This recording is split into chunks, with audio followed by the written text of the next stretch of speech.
Assalamualaikum warahmatullahi wabarakatuh. Selamat siang ya rekan-rekan. Salam sejahtera selalu tentunya buat kita. Semoga di kesempatan hari ini kita dan juga ternak-ternak kita senantiasa diberi kesehatan.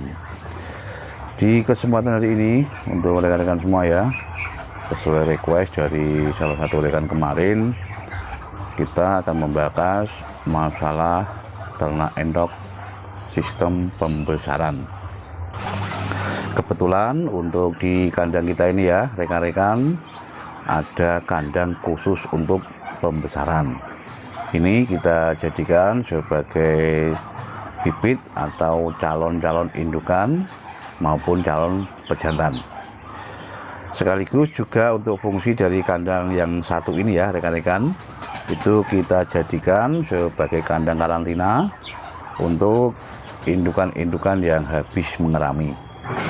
Ini untuk pembesaran kita perkiraan ya rekan-rekan, untuk usianya kurang lebih antara 2,5 sampai 3 bulan ya ini ya. Nah ini nanti ke depan ketika sudah umur sekitar 4 bulan, kita akan masukkan ke kandang utama.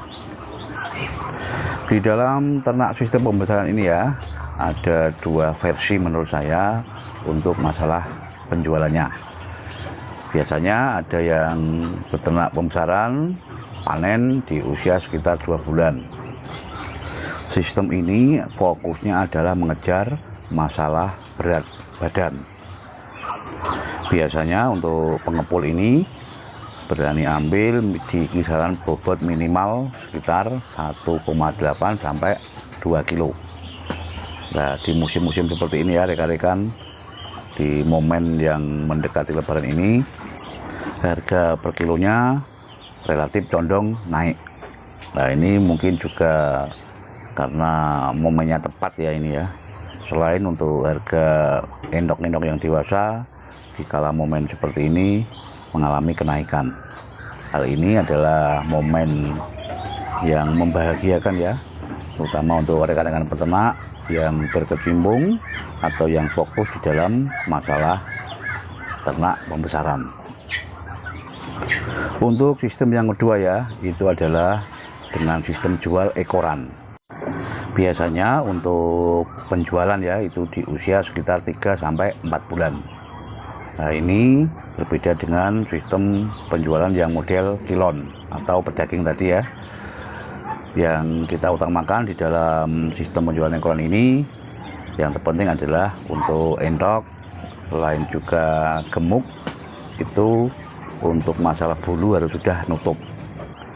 Walaupun tidak menutup kemungkinan ya, untuk sistem ini bisa juga dimasukkan di dalam penjualan kategori kilon atau BB tadi ya. Faktor terpenting rekan-rekan dari masalah pembesaran ini adalah kualitas DOE. Kualitas dari DOE ini ya ke depan akan sangat berpengaruh dengan adanya pertumbuhan yang maksimal dari DOE tadi. Untuk di kandang kami ya, nanti juga kita akan menyisihkan beberapa ekor dari DOE ini untuk kita pindahkan ke box yang satunya ya, yang kemarin sudah kita semprot dengan Baiklin.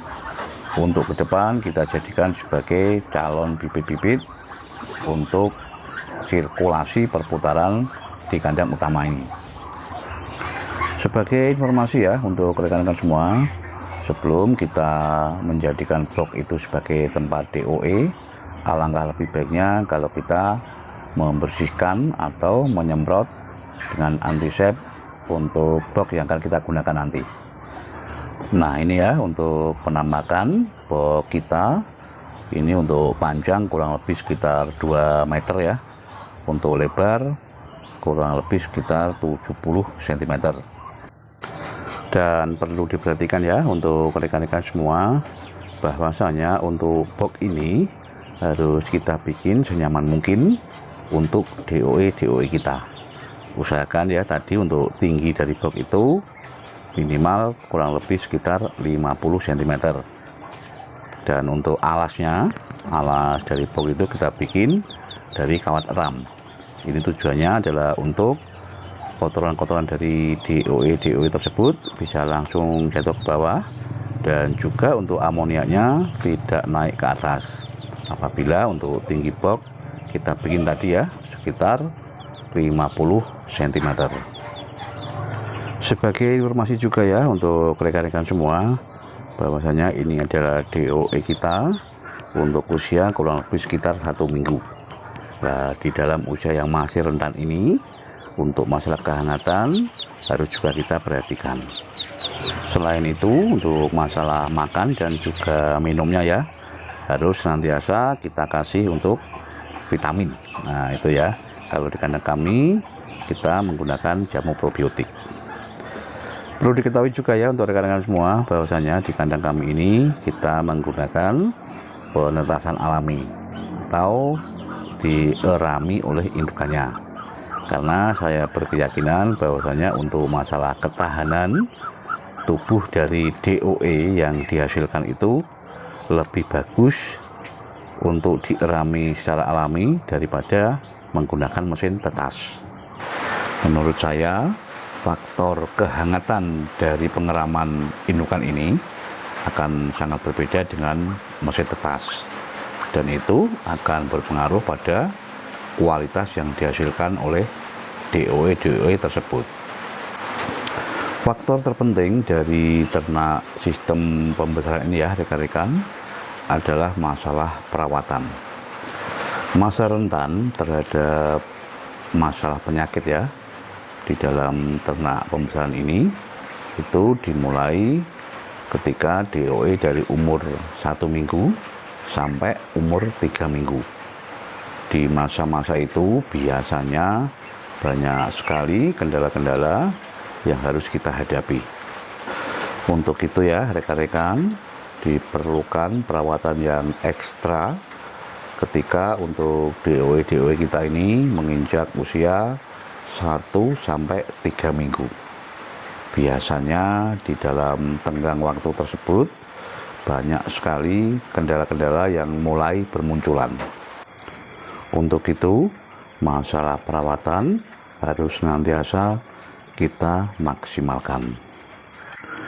Rekan-rekan semua, bahwasanya setiap usaha yang kita lakukan dengan sungguh-sungguh ke depan pasti akan menghasilkan. Begitu juga dengan ternak endok ya, baik pembesaran maupun pembibitan ya. Kalau kita tekuni dengan serius, ke depan pasti akan sesuai dengan harapan. Tidak ada usaha yang langsung instan ya rekan-rekan. Semua butuh proses, dan di dalam proses itu kita diwajibkan untuk banyak belajar. Rekan-rekan semua, mungkin hanya itu ya yang bisa kita sampaikan. Jangan lupa untuk dukungannya agar ke depan channel kita ini bisa kita jadikan sebagai sarana sharing, sarana belajar di dalam dunia perentokan. Dan perlu diingat ya, kita beternak ini bukan sekedar tutorial, tapi kita beternak ini mengharap untuk penghasilan. Tetap semangat untuk rekan-rekan semua. Ayo ternak gen kepenak. Wassalamualaikum warahmatullahi wabarakatuh.